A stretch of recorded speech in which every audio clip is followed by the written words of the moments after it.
All right, guys, welcome back. The high time is here where we are going to listen to the pitches of the participants of our first cohort of 100 Days of Code. Just before we start listening with their pitches, we'd like to let everyone know that, we will be, so the Open Application Network team will be giving grants up to 4,000 USD to the top three participants. And the Draper University will be giving $4,000 USD grants again to the top three participants. So there's a huge opportunity for our participants here to, pitch and get these grants and start their entrepreneurial journey. Anything you guys would want to add, the judges would want to add before we start listening to the pitches? Matthew, Ian, Akshay, Alexandra? Well, maybe one thing we'll keep a close eye on the clock so that we don't let these things go over too long because there's 7 presentations going back to back. Right? So. Yes. So the timing for each participant will be 5 minutes for pitching and 5 minutes for question answers. All right. So our first participant is Buchi Babu. Hey, okay. Hey, Buchi Babu, can you give a test your mic? Yeah. Hello, Manav. Can you hear me? Yes. Can everyone hear Buchi Babu? Yes, absolutely. Perfect. So Buchi Babu. Good luck, Buchi Babu. Thanks, Akshay. Please share your screen. Can you see? Yes. Perfect. All the best, Buchi Babu, and your time starts now. Yeah. This is about background check decentralized, connecting job seekers, background check parties, and job portals. So what is our mission? Make quality background checks faster, cheaper, with hassle-free experience, everything in a highly secure environment and a decentralized experience. It's a $100 billion market, and the rate of increase is almost 14% every year. 94% of the jobs are trying to opt for BGCs, and 45% of the gig economy will be in the 10 to 15 years in the coming years. And why background check verification? You never know who is behind the mask. A single black sheep can cause irreversible damage to the company. And top reasons, of course, protecting the employees and obeying the local laws. And most of the time, background checks are conducted mostly during hiring process and some other times based on the legal mandates. Of course, types of BGCs, something which never changes, name, gender, fingerprints. Once it is done, we can keep it aside. Something dynamic, something always changes, like address and number of companies and years of experience, like this.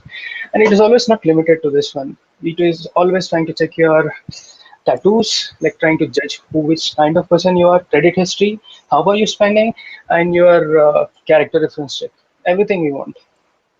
So the pain points: lack of centralized repository, redundant checks by job portals and companies on a single job seeker, huge time taking and complex and risky tasks to be executed while verifying the information. And lot of time and labor is wasted in redundant checks, risky redundant checks. How does it work? The job seeker will put his data into, the job seeker will send the data to the background check parties through a DApp, and the data will be stored in the DApp in an encrypted format. Now, the background check parties will give the results, whether it is verified, correct, or any discrepancies or not. Now, when the job seeker approaches job portals, and when the job portals want to verify this information, they can directly send a query to us and check whether this information is valid or not. And this information can be taken by the companies, or the companies can directly access our DApp for the verification. And as I said, secure environment. What is a secure environment? Initially, the raw data of the job seeker will be hashed using MD5, and to protect against dictionary attacks. And this hashed data is salt bytes are added to it, and this salted hash is encrypted with AES-256. And this encrypted salted hash is what we generally store. And why all this? Because the job seeker will have the salt bytes and private key, and we cannot verify without job seeker's consent. That is the part where we try to decentralize and anonymity also. So how does it work clearly? It is a hash data that is what we stored, and the job portals will also send the hash data to verify it, So we basically don't know whom we are checking also. That is where the complete anonymity and decentralization comes into picture. And coming to our milestones, gathering background checkers, job portals, and potential job seekers, and the companies who generally look for rechecks for internal requirements. And this is our team: Akshay, Manav, Gulshan, Bharat, and myself, Puchibabu Rachkonda. And that's it. Thanks a lot for this opportunity. Any thoughts, please?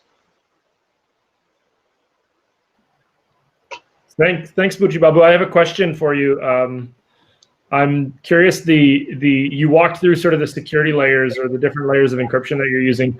Can you help me understand where is the actual where's the core data being stored? So if you need to see my background check, what might be stored on the blockchain might be encrypted, but how do you actually get your hands on the actual, call it a PDF of the background check? Where is that being stored?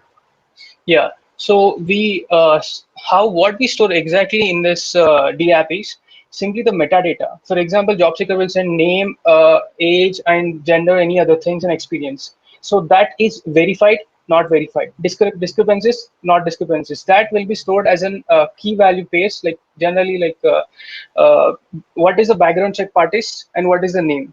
That is what we generally store. So using this name, we can pick out the job portals can directly fire the query and they can get it. And coming to the security, we will be storing this encrypted salted hash so that whenever job seekers want to verify the information, then the salted hash and the private key will be provided. So this particular hash, we can get it and we can verify this hash to the hash which is provided by the one who want to actually verify the data. Did I answer your query? Yeah. Yes, you did. Okay. I have a small question. So I want to understand a little bit more the business model. How are you going to make money out of this? Yes, sure. So basically, sorry, yeah. So basically, there are like the job seeker, background check parties, job portals, companies. Everyone is a part of this one. So we get commissions basically from all these people. The job seeker were inserting the data, we get some commissions. The background check parties, as we are connecting these both, we get some commissions. Similarly, the job portals who want to verify the data, and similarly companies who sometimes also want to verify their data. This is what our economy model. Did I answer your Got question? Yes, but I want to know more numbers. Do you have the numbers? Like exact numbers, like how much you're expecting from each and every person? Yes, how much will be the commission and Yes. how much are you expecting to get like in the first 6 months? Yes.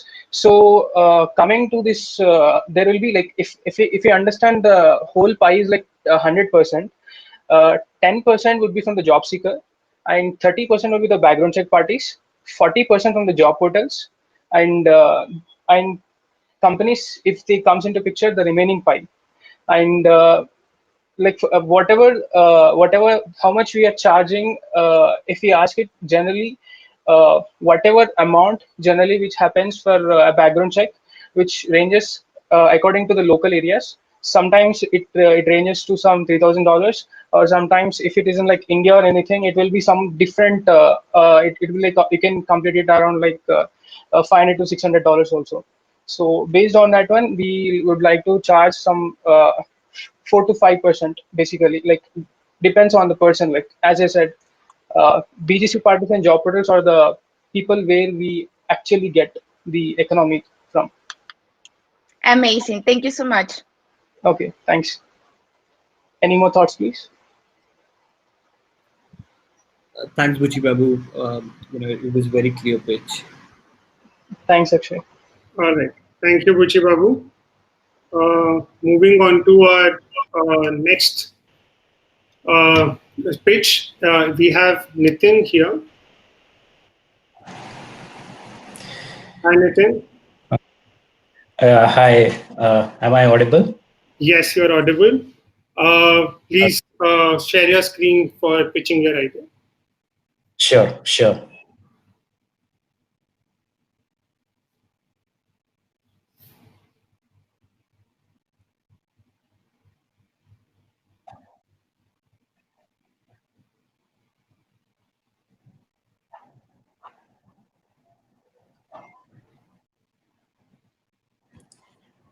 Okay, are you able to see my screen? Yes, Nitin. Okay. Okay, your time. Hello. Please start All with right. your presentation. All right. Hello, everyone. My name is Nitin Jain. I am here in Bangalore, India. And first of all, thank you for giving me this opportunity to present my idea. So let's go over it. NetSol, an online tutorial system. Basically, it's an extension for the platform like Upgrade, Coursera, Udemy, Udacity, etc. So here are a few problems that I have identified within the system.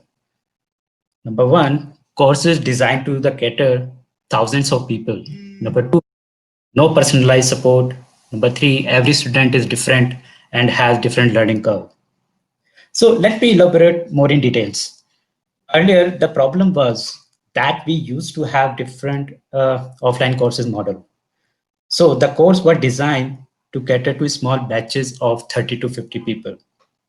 Over a period, people don't get time to attend such offline classes. Technology has now has solved this problem to a large extent, as online courses have been designed to cater thousands of people. People can do a course according to their time availability, and uh, this has been benefited both the educator as well as the students. But this has taken away the personalized support provided by the educator earlier in the offline classes. Another problem is as every student is unique and has a different learning curve. Sometimes these online courses don't match with a specific requirement of the candidate. Let me give you a real life example. I have recently completed a blockchain and DLT certification. And during my learning, I wanted to focus more on Hyperledger, but courses were designed in such a way I could not go into much depth. So I started searching for someone who could mentor me, guide me on the Hyperledger. But unfortunately, I could not find anyone till date. So that's where I have come up with this idea. So this is the market size. As studies show, the value of the online education market in India was 39 billion in 2018 and is expected to rise up to 360 billion by 2024, expanded at a compound annual growth rate of more than 43%. On seeing the current pandemic situation, it may happen sooner too. So here the solution. So my solution is to help individual to connect with tutors to help in their online learning. These tutor mentors can be individual from the industry who will guide them and provide some extra information. Also, sharing some real life experiences to make them relate with their e-learning. How NetSol will work here? So through my open app, there will be an option for the student who can hire a mentor based on his need. When click on the icon, the student will get a list of different mentors with their reviews, time availability, experiences, and cost of hiring them. Then a student can book according to their own parameters and take their guidance. Revenue system. Here, the student pay the tutor mentor for their time according to their agreement. Here is our team. Nitin Jain, myself, entrepreneur, Akshay and Manav, both as business mentor. Arvind is the UI designer. Gulshan is the technical mentor. Actually, here we are looking $4,000 to implement this idea. So here the number, how I will distribute that money within, like 50% for the 40% for marketing, and 10% the operation cost. Operation cost like maybe like for hiring people and other logistics. Thank you.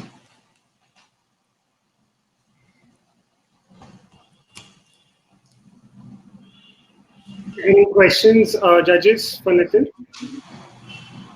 Amazing. Thank you so much. I just want to ask a little bit more about competition. I want to know if you already did your research about the competition and who are your main competitors. Well, this is the idea. I'm thinking this is a unique idea from my side because, like I mentioned, the problem what I was facing, I have not find any mentor, tutor who could solve my problem. That's where I have started, this building this idea. So that's what I thought. However, I did research. I find there are institutes, there are people in the market who already have platform, but they have different, learning path. So I don't find whether they can resolve this problem. Is that? Yeah. All Yeah, right. I have a question. I'm curious about the rough. If you imagine an online course, maybe you can give me an example of an online course you do on Coursera. How much are you paying for the tuition for the course versus how much are you paying, let's say, to have a mentor to support you for that course? How much more expensive does it become for the? Yeah, well, if you go with the Coursera or some upgrade website, because they have some traditional offering. So it means if you want to do blockchain, so you have, first of all, you need to enroll. They have a 6 month to 1 year learning program, and where you need to start from the beginning, and where they cover, whole lot of topics. It's not just one topic where I really want to focus, and they charge the huge money, if I talk about Indian currency, like 2 lakhs rupees for 6 month to 1 year course. And if I talk about the mentorship, where maybe I can find mentor in the cheaper cost, maybe he can spend like 3 hours or 4 hours to clear my doubts, or it depends what is my requirement and how much time he's going to spend is offering. So, but certainly this will be cheaper than what institute is charging, like Coursera and Upgrade. Is it answer to your query? Hey, Nitin, All do you right. envision charging like 30% to facilitate this marketplace? It's a 40%. I must say that. Yeah. You said like a 40%. Okay. Right.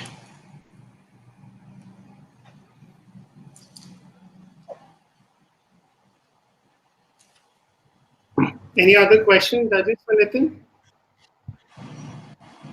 Nothing from my side. Thanks, Nitin. Thank you, Nitin. Thank All you. right. Thank you so much. Thank you all. All right. Getting us our next presenter is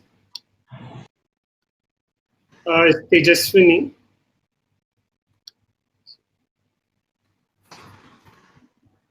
Hey, Tejaswini. Hi everyone, can you hear my voice? Yes, we can hear your voice. Can you please share your presentation? Yeah, sure.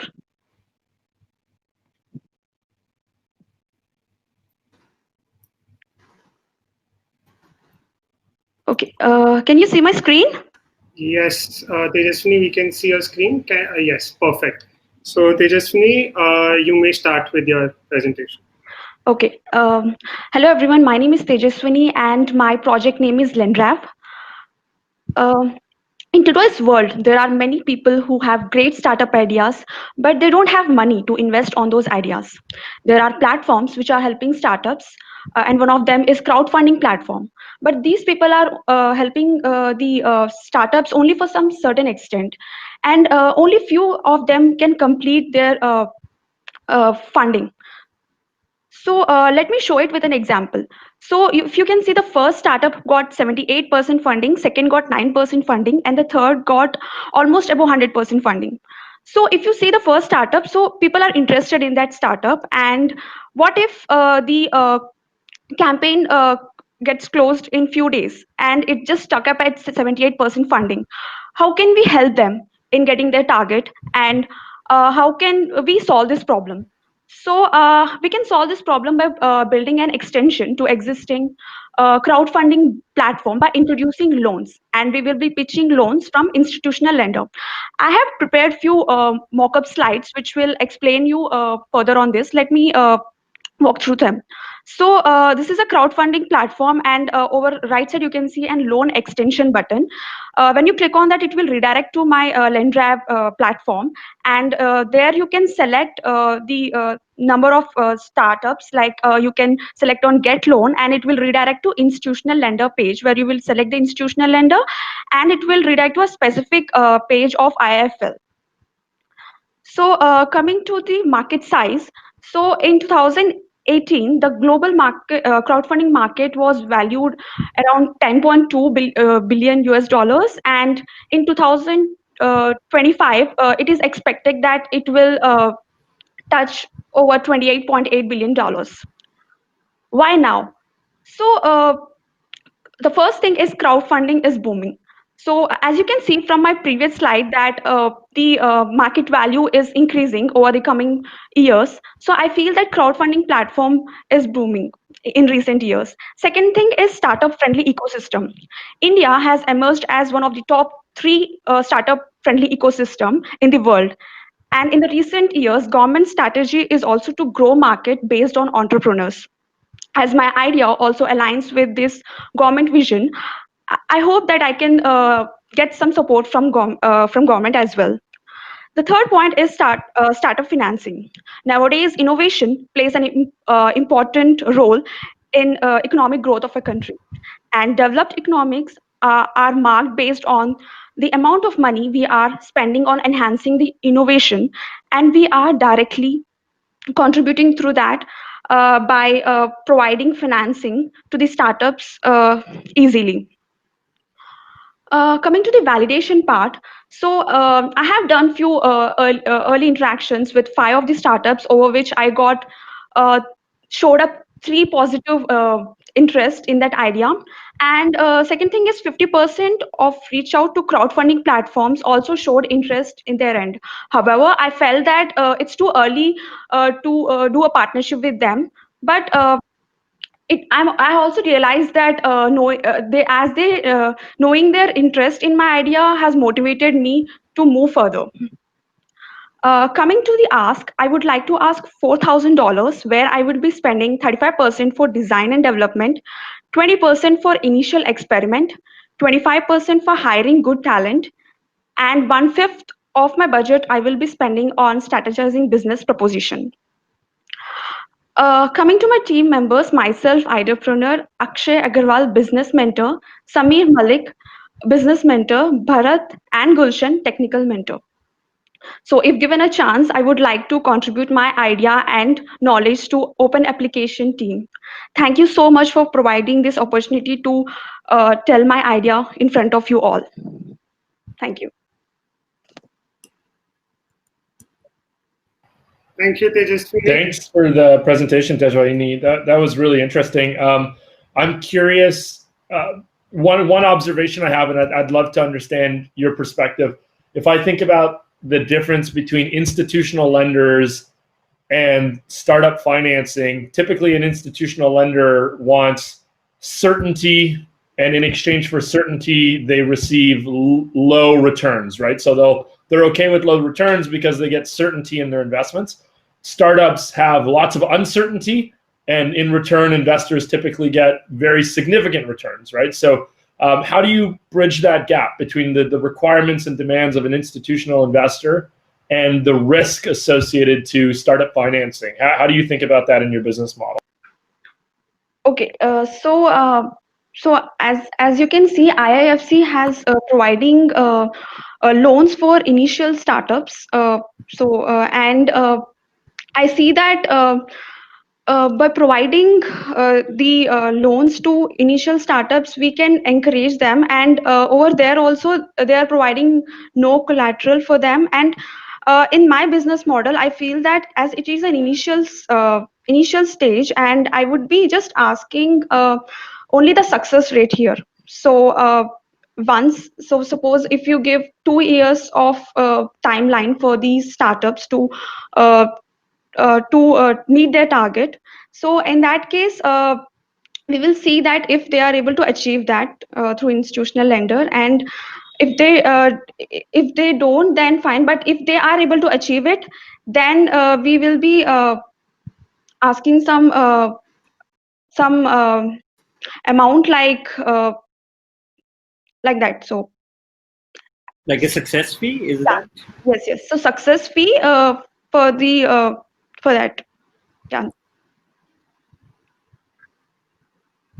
Sure. Does it answer your question, Matthew? Yeah, thank you. That answers. Yeah. So Tejas, yeah, I'll let like Alexandra go first, and then probably come in. Yeah, so I do have one question. Thank you for your presentation. It was really clear. I want to understand more about the market acquisition. How are you planning to, what is the strategy that you're going to use for the market acquisition? Okay, so can you elaborate in detail about it, like how you are? Sure. So basically, you already have big competitors right now in the market. Are you planning to partnership with them, or are you planning to start and basically take the market? How are you planning to do this? So there are existing crowdfunding platforms like Kickstarters and Fuel My Dream, all those. So these are the top crowdfunding platforms. So I will be providing an extension to it. So where they are lacking the as I can I've shown you that many of these startups are there, they're lying over there, and they are unable to reach their target. So I just wanted to solve their problem by Okay, so introducing you're loan. going to build a partnership directly with them, Yes. and they're interested in doing that. You already Yeah, contact them? few I contacted them. Okay, that's great. Thank you. Tejaswini, you mentioned something around the government funding. Yes. Is there a particular way you see their sort of involvement in the whole process? Government funding, yeah, as I can say that in recent years, Narendra Modi, Prime Minister, has also said that they are encouraging startups and also giving. So there is Startup India. You can see there is a website where Yes. they are providing incubators and the venture capitals also. But here, as we can see from there, that government is also interested in providing help to these startups as they are emerging over the years. So I can see that there will be a great chances for coming into the market and helping them there. Sure. Okay, so Tejaswini, I've been following the Startup India program pretty much, and specifically when I was doing my first venture, right?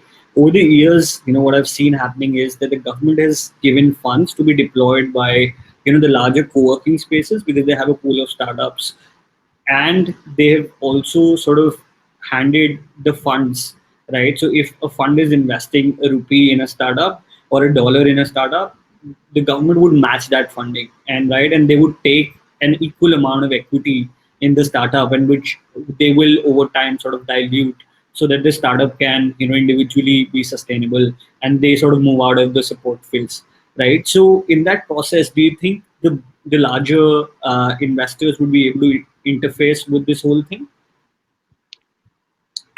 So you are talking about the equity model where investors are coming. So as of now, I feel that equity model is it's in a low stage, right?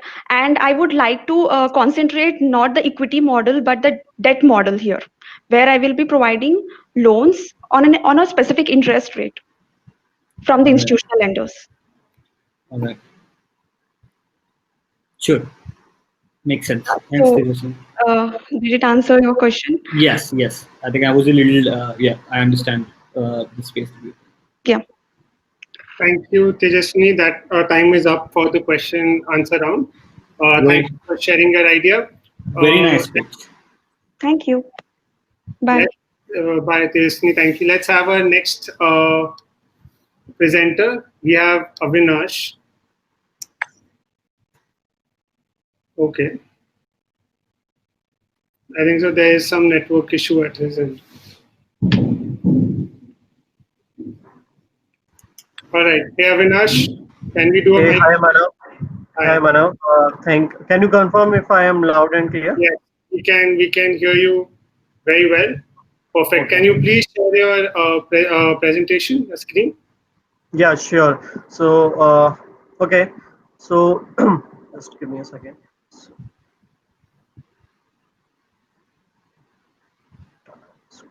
Okay. So first, I would like to thank for giving me the opportunity, to present my idea in front of such a great audience. Please confirm if you are able to see my screen, Manav. No, we are not able to see your screen. Okay. Just, I think it's still loading. I'm not sure. Is it Yes, visible now now? we. Yes, it is visible. Okay. Please start So yeah, I your think presentation. there's some network issue. Okay. So hi all. Before wasting much time, let me start. So here the idea is ratecar.com, an open app extension to provide and maintain the ratings for the used car market. So let's take a look what we are planning to build and what is our mission is.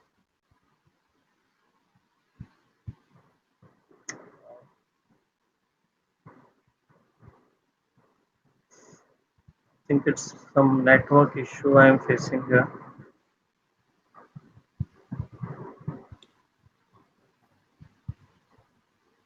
Uh, Avinash, Yes. Sorry, I'm facing some network issue, Amana. Okay, so here is our mission and vision basically. Our mission is to build a transparent rating system to bridge the gap between buyer, seller, and vendors for the used car market in India.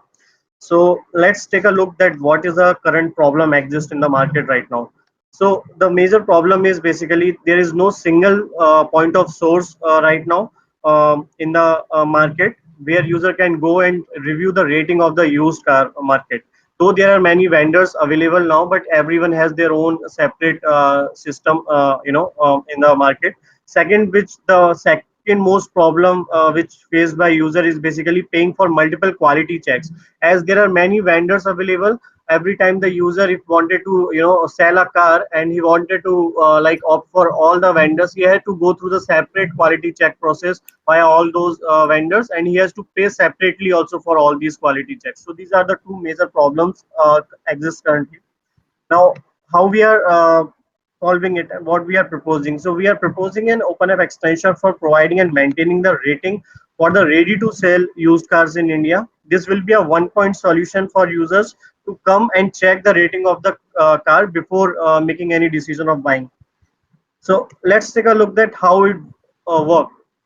So the rating will be provided and maintained in a transparent manner using blockchain. User will review and rating before making any decision of buying, and the user will go to the specific vendor listed against each car in our platform, and then proceed with the paperwork for the final buying and selling process.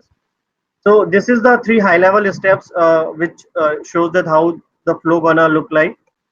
Now here, take a look of our team. We have Akshay Agrawal, our mentor and advisor, Bharat, technical coach, Gulshan, our senior architect, and myself, developer and founder. So these are the milestones we have fixed for the last for the next 6 months. So we are gonna prepare landing page and do the customer research, and then we next after that we are gonna focus on UI wireframes and the architecture part, and then we are gonna plan by next end of March 2021 to come up with an MVP model for this. Another revenue model. Here comes the backbone of our idea, I will say, that how it will be generated. So it would be generated via three major sources: the end user, the vendor engagement, and the mechanic partnership.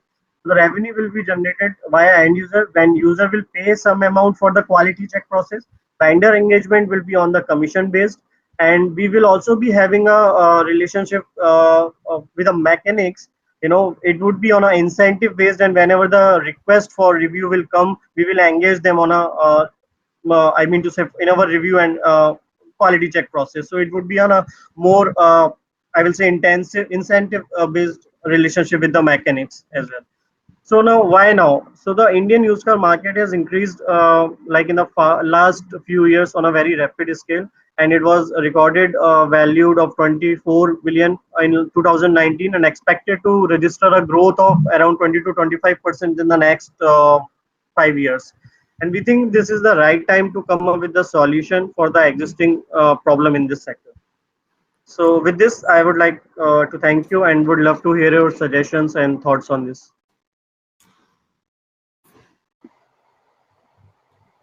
Any It's questions? Ian here. Yeah, thank you very much for that. So I'm curious, the mechanics are getting paid by you? So the money Uh, comes from the buyer of the review, the seller of the car also pays.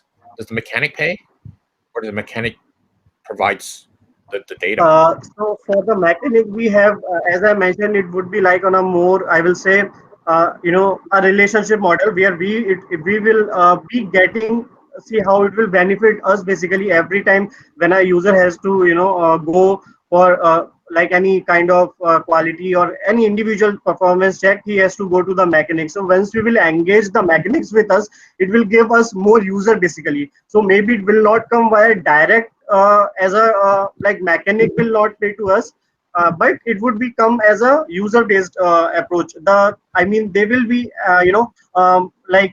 passing those obviously users to our extension, and where we can take them forward for their the next step. And as I mentioned, like it would be always great because every user, and I believe every end user, or the first approach of them used to go to the mechanic obviously for any issues. So the if we were able to like approach and like have all those mechanics in our engagement, it would be great for us to achieve more user base basically.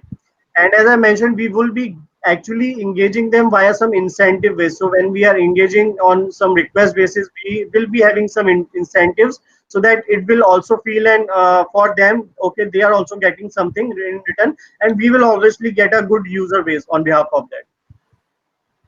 Okay, thank you. So would you be saying these are kind of gigs for mechanics that you'll be providing? Sorry, actually, I didn't get.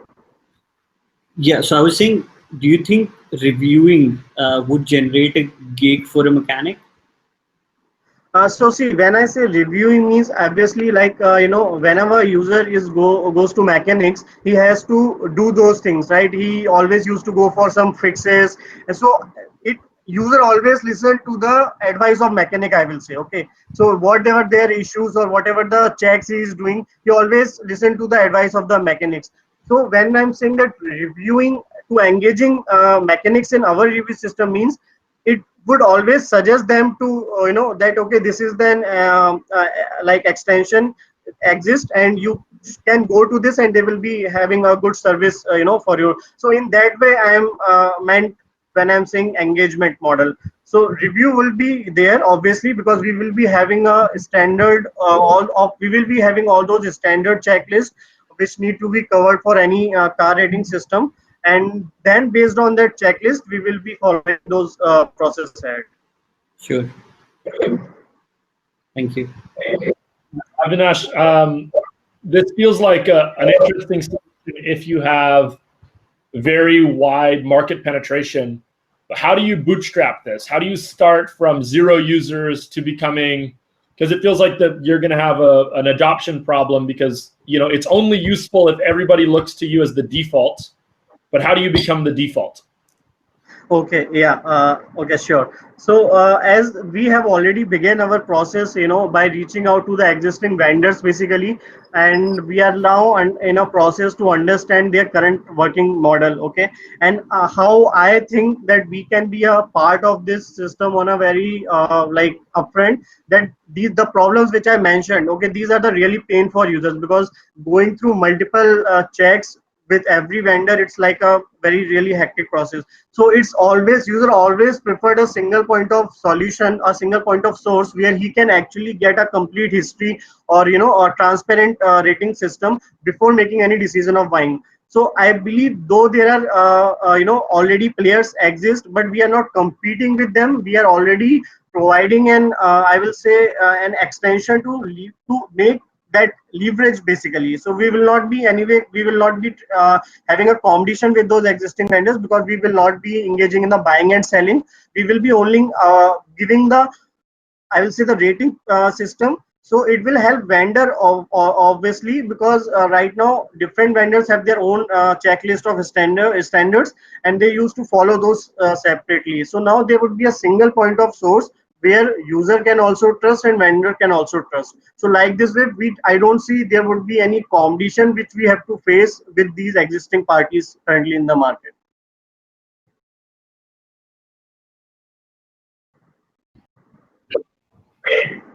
Thanks.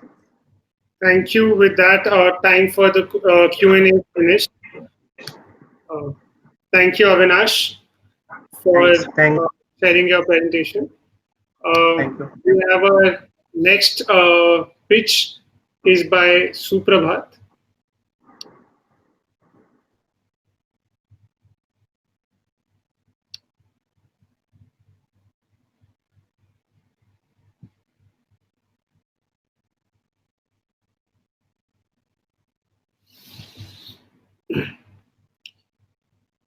Hey, Suprabhat.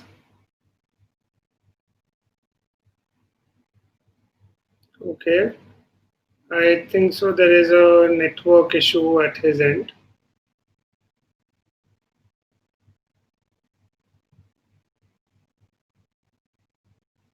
All right. We can start. We can go with the next one. Suprabhat, we will get back to you. Let's have Harshil and then we can have Suprabhat.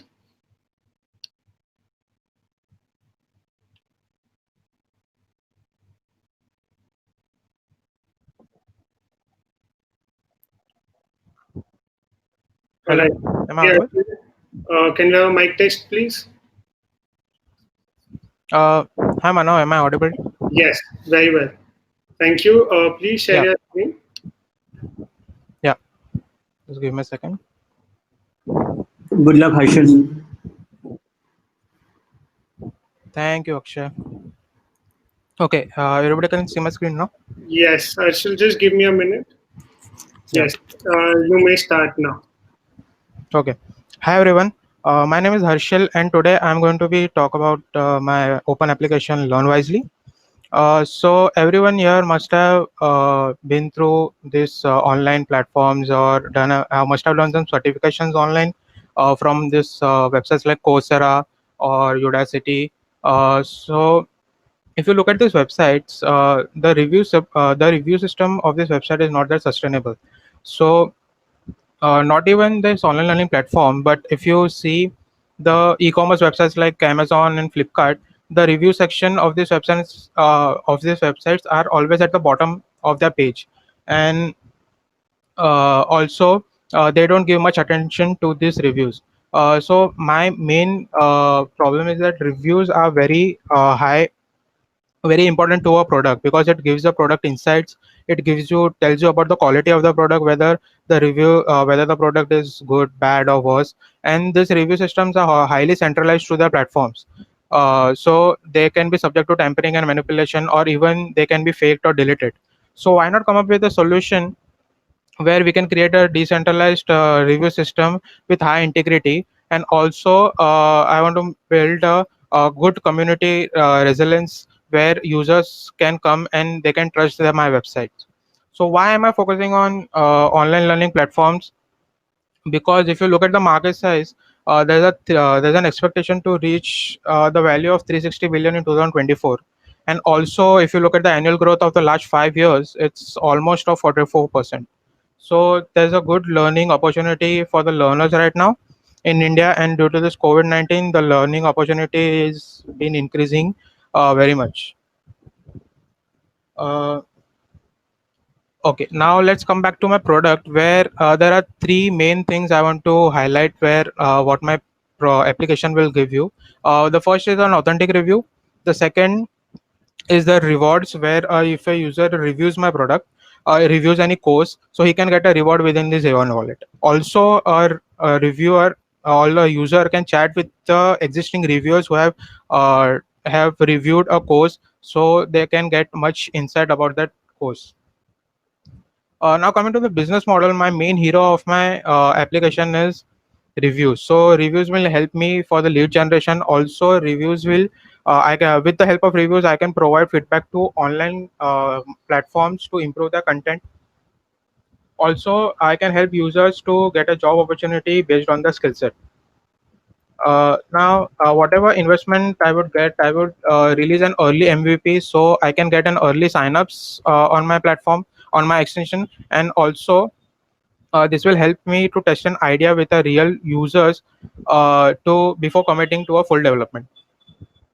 Now, this is an early version of my landing page, early version of a landing page where you can see that there's a search section where users can search for the course. Also, in the recent reviews, you can also see that there are some of the reviews are done for the 100 days of code program. Now, this is a team where Akshay and Manav are my great mentors and really helped me with this idea. And Arvind here he helped me with the UX and UI.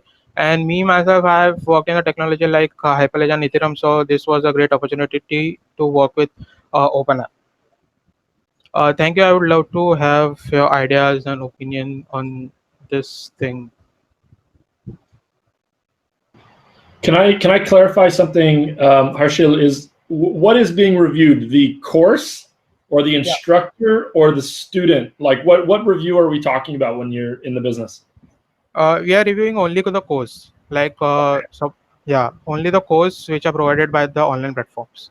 Okay. Yeah. So, I think rating systems have a place in the future, but we have this, I guess, negative connotation right now with, do you actually know the review is valid? Yeah. Like, so when I open my Yelp, do I actually trust it? Right. And so what are your thoughts around, I guess, the quality of the reviewer? Like, and do I trust, and will there be something like a super reviewer, right? Like a Yelp person can go to many restaurants. I don't know if you can have a super reviewer for taking so many courses. Okay, so for that I have many ways to doing that. The one thing is my reviews are coming through login through my online coming to my platform through LinkedIn. Okay, so I will use a LinkedIn API to fetch the certificate for whether user have done this or not. So this will give me an idea whether the review he is making about the course he has done this or not. And another thing that he can also upload a certification to my platform. So this will also get me an idea where this guy has done this course online and he is reviewing on my platform. So these are the two ways that I can get. Yeah. Thank you. So I get it. So if Ian Chan makes a false review, then I'm gonna ruin my LinkedIn reputation. Yeah. So even if you are not in LinkedIn, let's say a user is not in LinkedIn, so also like he can upload it on my website. And you're talking about the LinkedIn reputation. Yeah, that's correct. Because if he is giving a false review about the post, so that also gets a LinkedIn reputation. It makes it kind of works like that. Yeah, Harshit, don't you think probably authenticity can also be accomplished by having a partnership with institutions or the people that are conducting courses? So one, for every product, feedback is the best way to know, which direction you're headed in, and also the best sort of input as to how to improve, your offering, right? So this is something that you could offer as a reward for courses against all of these feedbacks, right? And they could in turn give you let's say the people that took their program, that data, right? I don't know why you're not recording. Maybe there is some reason to it, but you could also take away from the instructors. If so, for example, like 100 days of code program, we have a clear oversight of whoever is going through the curriculum. I could give data around how serious they were, how sincere they were. Apart from that, how what was their enthusiasm like. On for online programs, you could just get data around if 80% of the program was completed, if let's say 6 out of 10 assignments were submitted. You could take that data and then probably create a new broader market around that potentially. I have one small question. Oh, sorry. Yeah, go on. No, I have a small question here. I want to understand a little bit more your revenue model. How are you planning to make money?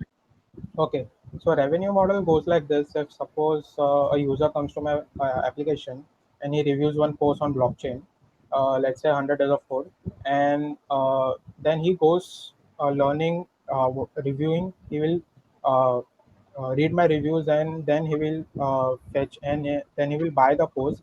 Then that's a lead generation. Okay, so I will take some amount of percentage from the, let's say, blockchain India is doing 100 days of code, so I will take some amount percentage from that, whatever the post amount is, per user. Okay, so that's how it is going to. Got it. Thank you. Right. Any other questions you have for Harshil? Perfect. Thank you, Harshil, for sharing your idea. Yeah. Let us again have Suprabhat. Hello. All right. Yeah. Please, Suprabhat. Hi. Am I audible? Yes, you're audible. Please share your screen. Okay.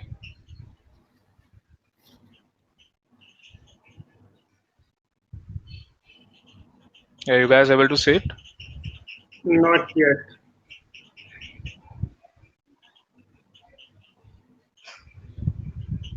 Yes, now we can see it. Okay. Yes, so just starting your time. So, hi guys. Good morning, good evening. It's very nice to be here. And like my pitch goes like Scrope. So, what is Scrope? It's like an open app payment extension which satisfies both customers and sellers. So overall, the outlook is like my main mission of this main mission of this product is like to be a solution provider for all the e-commerce websites to enable the open app based in payments. My vision is like to create a to be a global leader in blockchain based payments, and the values are mentioned like enterprise, like shares, contribute. It goes by the name escrow. Like, what's the problem we are dealing with? See, suppose we are going for a high price material like a jewelry, any piece of art, any luxury cars or a bikes. So why we are going through e-commerce website? So it will be very handy, but many people are not ready for yet, because of the following reasons, like intellectual property rights, trust issues. There are no transparency between the seller and the buyer, and there are also obligations in the last when the customer receives the product, and then it results in a total loss of the customer by directly switching in 30 to 40 days. There is no query, no results. So what's the proposed solution is like build an independent blockchain based escrow payment extension, and that will link the payment gateway to the smart contract and the smart contract process all the amounts. Then we will receive the payment and will receive the product to the seller and buyer. So why escrow? Escrow is like the third party which we will give in the money, and the third party will directly seller concern is like for the receiving the payment whenever buyer is buying a product. So their concern is like investment and the receipt of goods in sound condition. So whenever buyer is buying the product, that money is going to the directly to the escrow, then escrow will pay it to the seller.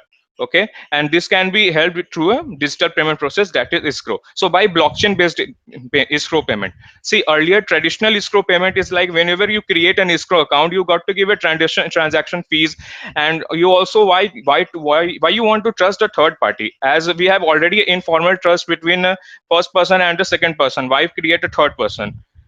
Okay, so now we can see like escrow market cap, e-commerce market cap is like in the earlier days of adoption, like 2014 to 16 years, you can see it's a linear graph, then it suddenly exponentially boom, and now after COVID erupts, it again went to a boom stage. So like major players who are like enabling this escrow as a service, these are the companies which I mentioned. So like this is a happy part which I discussed, like a customer will order through items to escrow pay, then seller receives a notification, a smart contact gathers info, then certainly the seller will receive the product. Then the underlying concept of smart contract is like processing from the shipping to logistic states. Then the customer the validate the smart contract, then both parties got the money.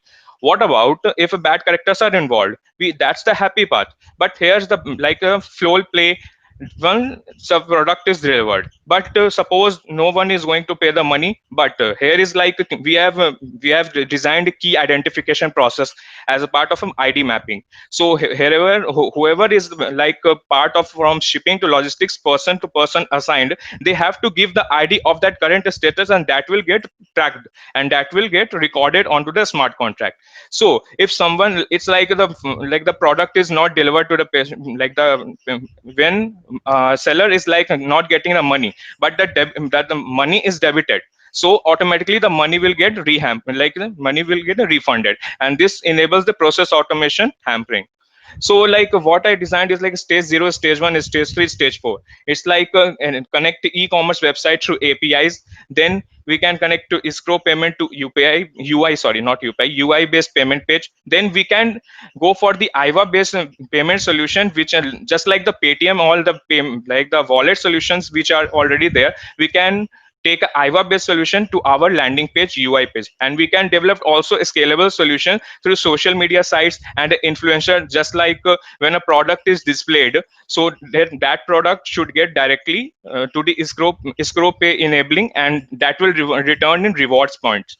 So like why $4,000? It's like 4,000 is the starting stage. What I am thinking is like the UI and the wireframes, and then in the January section, like the payment landing page for all the market research we will do.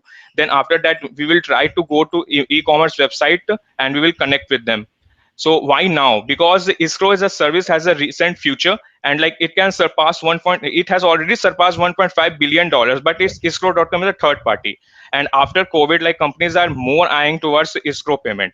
And here's my team. Like I am the developer founder, Akshay is my mentor, Gulshan is our technical advisor, and Manav is our financial advisor. So thanks. Any questions? I'm very happy to answer.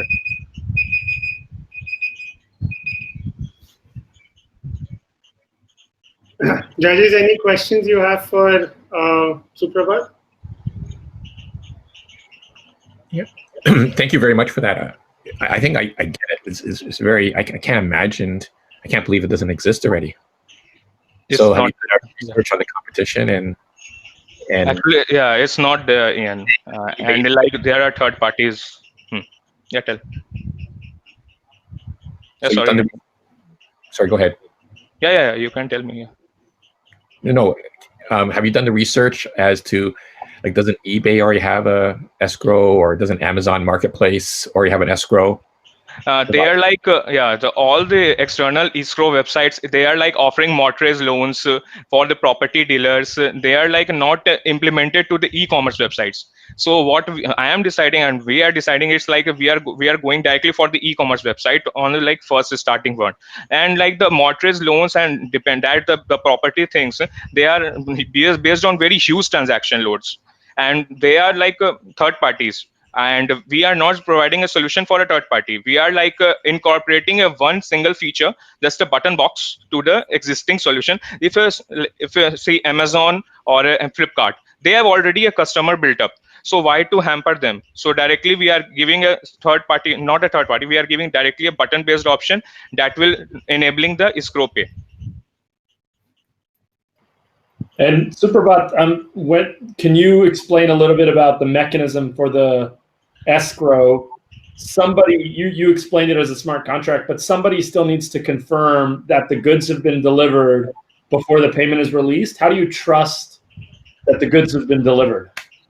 Payment, it's like the payment is not released directly from the at the time when you are seeing a product, then you are clicking a button, then it's a pay, then the bank is paying to the e-commerce website, not to the anybody else. So there you won't receive the amount, that will go into the escrow, and then escrow will process inside the smart contract. Then after the full customer validation, that it will directly refund, it will go to back to the e-commerce website.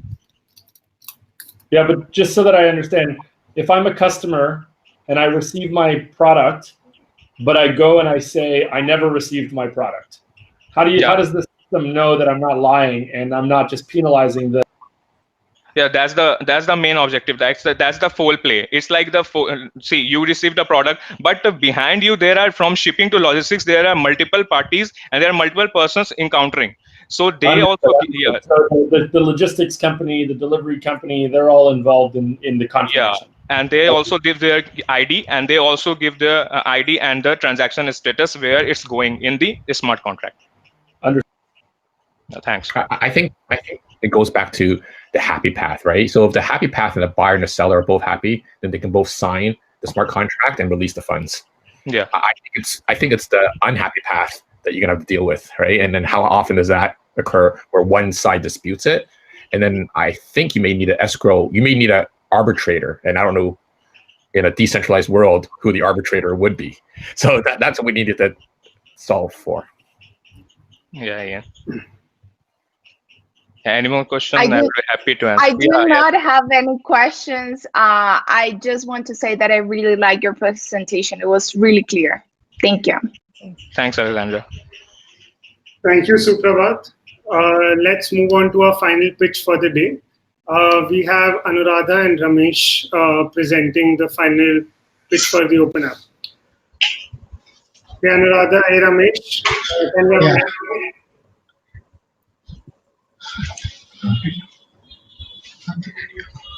Hi, Manav. Hi, Akshay. Hey. Hi, good evening, everyone. Good evening.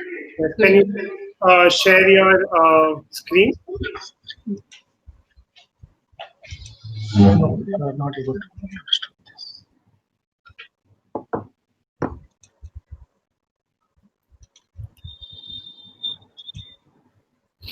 Stop the video. Stop the video. All right. Can we go in the slideshow? Yes.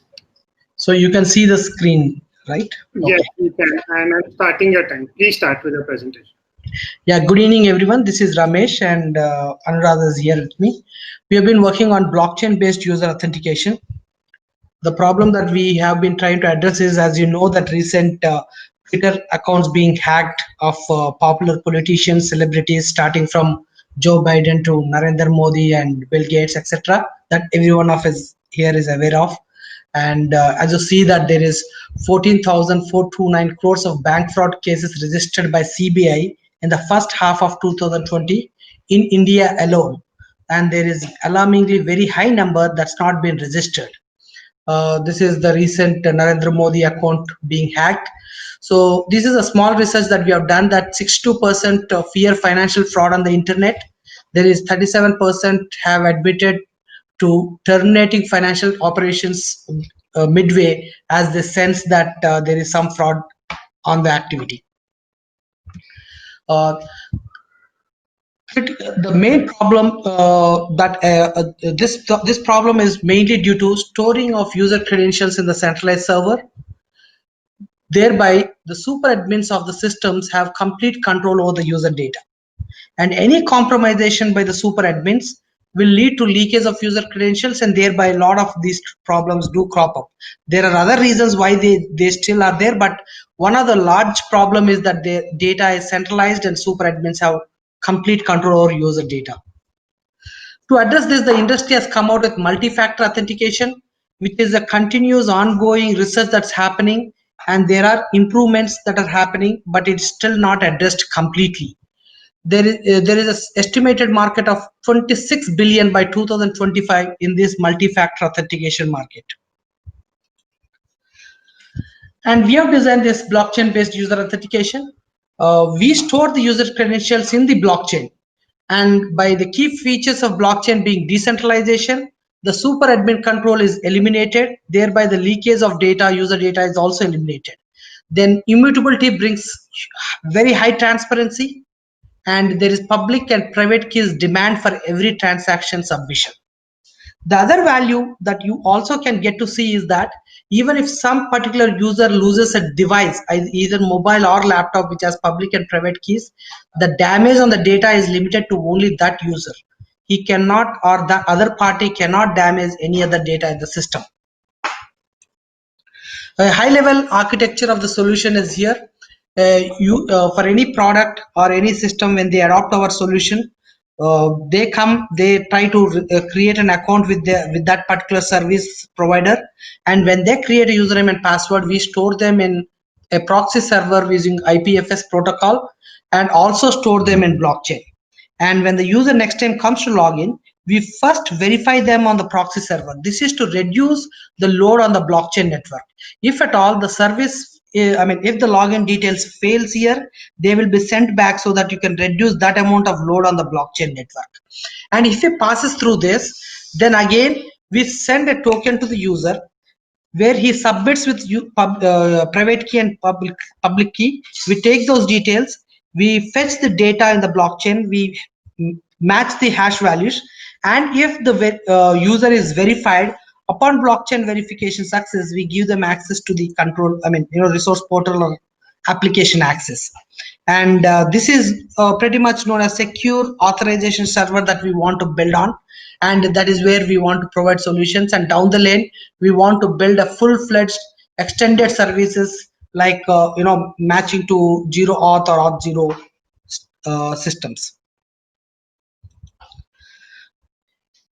Blockchain identity management market alone is estimated to be 3.5 billion USD by 2024, while multi-factor authentication factor is 25 billion, out of which blockchain is 3.5 billion, which is a small market research taken from Jayan Market Research.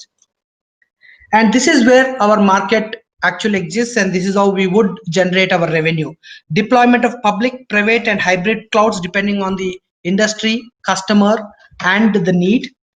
Building applications, multi-factor authentications, password managements, access managements, directory services, and others. And in the verticals like retail, logistics, healthcare, government, telecom, and other things. So this is where our major revenue model is, and we are looking at growing to this market as high as at least there's a possibility of capturing 50 million opportunity. Your time is over. I'm sorry. This is our team.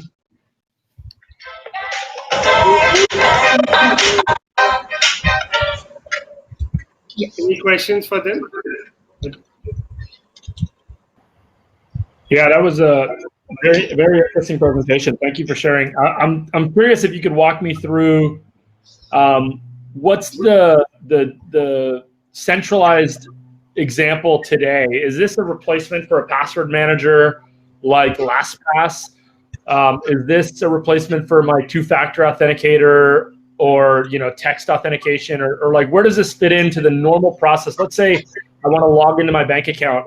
I have a username and password, or maybe I don't, and you can tell me that. After my username and password, I'm prompted to do something that uses your system. Can you explain that from the user's perspective?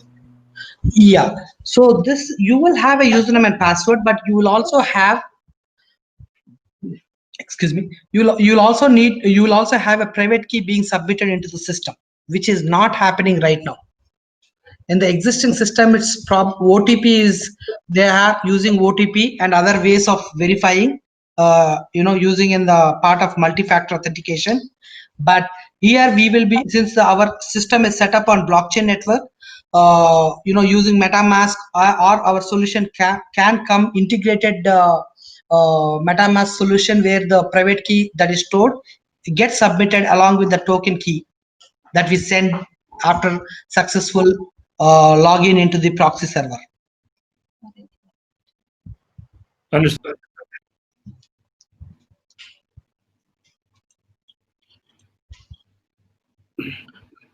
Any other question? Yeah, thanks, Anuradha and Ramesh. It was a wonderful presentation. Thank you. It was clear to me. Yeah, it was clear to me. One more question, if nobody else has any questions.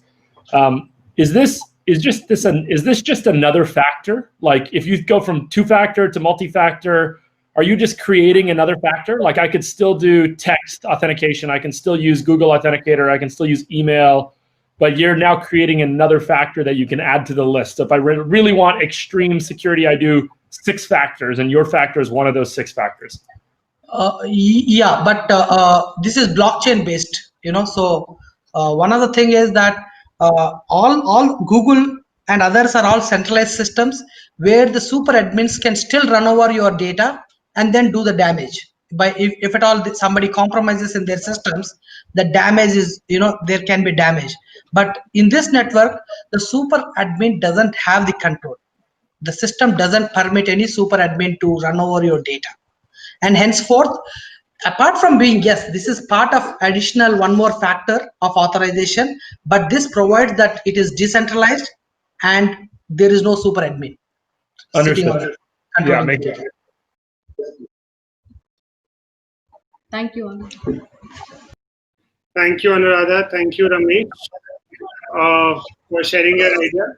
All right, guys, we will be ending this session now, and we'll be taking 10 minutes with the judges to finalize the winners for this pitching session. So please stay tuned because we'll be announcing the winners now. Thank you. Hey guys, it was a tough decision for everyone to decide, who is going to be the winner. But finally, the judges have been able to come to a conclusion. I will hand over the mic to the judges to announce the top three winners. A request to all the winners, whoever's name is announced, please raise your hand so I can bring you on screen, and everybody can you can showcase yourself and you can know your prize. All right, over to you, Matt. Awesome. I'm gonna start by announcing the third place winner, and then Ian's going to announce the second place winner, and Alexandra's going to announce the first place winner. So I was really excited about this one. We talked about this one a lot in our deliberations.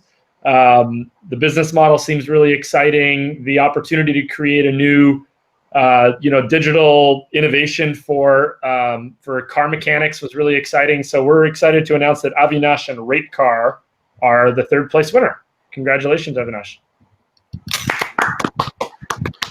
Avinash, can we have you on stage? On the screen, yes. Not the right thing to say. Spotlight. Spotlight, yes. Okay.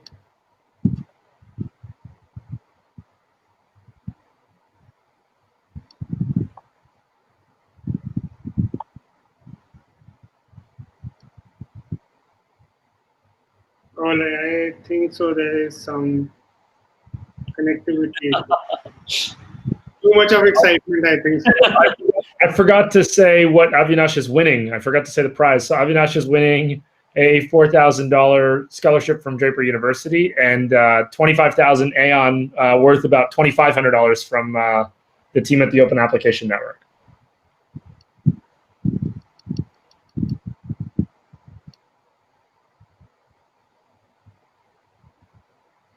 Okay, Avinash, why don't you refresh your screen once and then raise your hand again, and I will bring you on the screen. Yeah, I think some words of having won, definitely we want to witness those. How does it feel?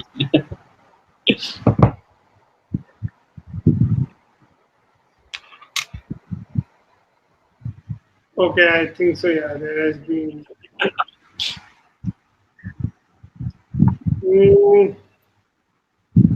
Okay, I think so. Let's have the second one, and we'll have Avinash again.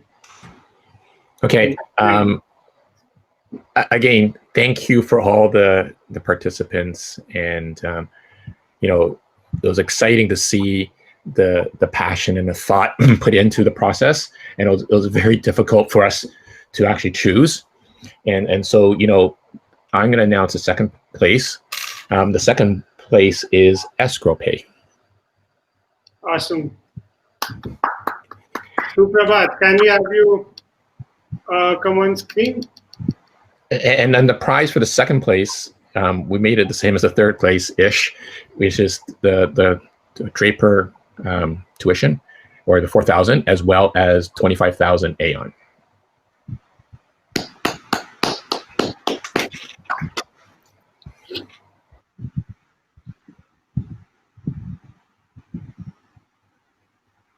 Okay, I think so. There's excitement too much happening in India that the internet connection everywhere is causing an issue.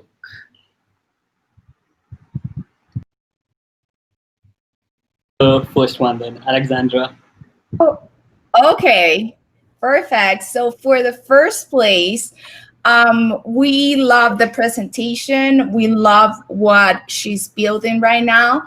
And the first place will get a scholarship for Draper University, $4,000 and 5,000 yuan, correct? That's No, 50,000. 50,000 yuan, yeah. Okay, perfect. I just wanted to It's worth $5,000. It's worth that is $5,000. $5,000. Perfect. Amazing. And the first place is for LeBron. Tejaswini, congratulations. Congratulations. Congratulations, all three of you. If you just can come up, that would be great. Yes. Okay, I think so. We can have one person at a time. So let's have the first one here. Hello. Congratulations. Hello, I can't hear you. Just a minute. Congratulations, Tejaswini. I think her microphone's not working or her headphones are not working, but congratulations. Congratulations, Tejaswini. So proud of you. Amazing job. Thank you. Having the second place person come on stage, Suprabhat.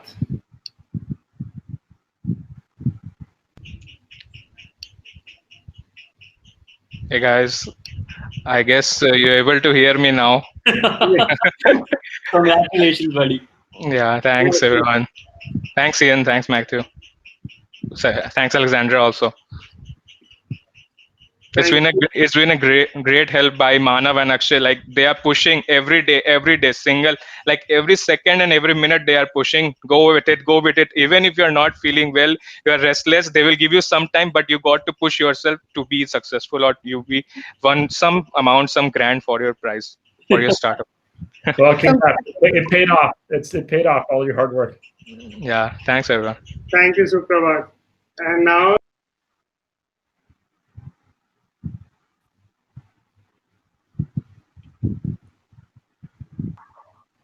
Avinash was on the screen earlier. Oh, there he is. He's back. Yeah. Oh wow. Well, there is always one thing, whenever we organize an event, there is rains happening around. And now, since it's a virtual event, I think so rain is happening in the entire country today. Yeah, so I think Avinash is not able to come up. Is that the case, Manav? He is there. I think he is facing some internet issue. So that's why his thing is not getting shown here. Okay. So I guess, Avinash can, share his words of achievement or, sort of accomplishment over Twitter, and he can tag Matt, Ian, Alexandra, and us. Yes. And share that. And we'll definitely retweet it and reshare it with the community. That will be great.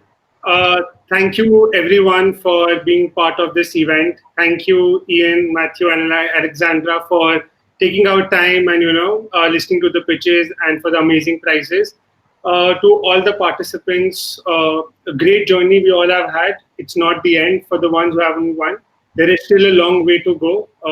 The ecosystem is here to help you out, so there is still time to grow, to work, make the pitch better, and then again deep dive back here to pitching to other investors or looking at how you can improve your business plan. And that's where Blockchain India and Blocumen Studios is always standing to help you out. We will now be opening it for networking sessions. So please stay back, do interact with us, interact with Alexandra, Matthew, and Ian. They're here to, chat with you to understand how things are going about. So we have dedicated tables for all the companies here, so you can join that table and, interact with you. Thank you. Anyone wants to say any final words? Alexandra, anything from? I'm just going to. Yeah, I'm Alexandra, just going you're to. muted. Yeah. Can you hear me? Yes. Okay, perfect. I'm just going to say thank you. I really like all the solutions that you're building. Keep pushing, and we're looking forward to meeting the 3 winners in Draper University. So congratulations, and any questions, any feedback, anything that you need, feel free to send me an email. I will be more than happy to reply to those, okay? Yeah, and mean, and I want to echo that in saying that I got a lot of energy from today, and so thank you all for providing the energy to me, and I look forward to chatting with a few of you at the table. Maybe one last comment, because I've been through some of these programs before. 100 days of code is fun. It's challenging. It's a lot of work to come up with the ideas that you've done, but the hard work is the next 5 years. The hard work is in front of you still. So, keep motivated. Just know that your life gets harder from here, but it's worth it. I've been an entrepreneur for long enough to know that you gain a lot in this experience. So hopefully the challenge is exciting to you, and you actually consider this as a really viable career option as you go pursue your ideas. Absolutely. Just to add to that, I would like to first thank each and every attendee for joining us today. If it wasn't for you, this wouldn't have been possible. All of what we are is because of the community. So thanks for your continuous support. I'm blessed to have you all support me and support us in this journey. Thank you so much to Ian and Matt. Aeon, the Aeon or the OAN as a network, their support. The whole vision with open apps. I think it's tremendous. It is something that we were looking for as a community organization for quite a while. And when Ian first shared that with me, I distinctly remember telling Manav, that we found something that will again get that energy back. The same energy that I witnessed at Draper University, or the same energy that I witnessed when I first got into the blockchain space. So thank you so much for giving us the opportunity and giving the Indian ecosystem the value that you gave. Thank you. Alexandra, thank you so much. I think continuous support to the entrepreneurs from Draper University side is something that is a blessing to me in a lot of ways. I think you definitely have a clear ambassador in me for anything Draper University related. Thank you so much for all. Thank you so much, and let's keep building amazing things. Absolutely. Thank you. Tejaswini just wants to come on the screen and say thank you to all. So I'm just bringing her in. She was not able to share her, thoughts earlier because of some technical.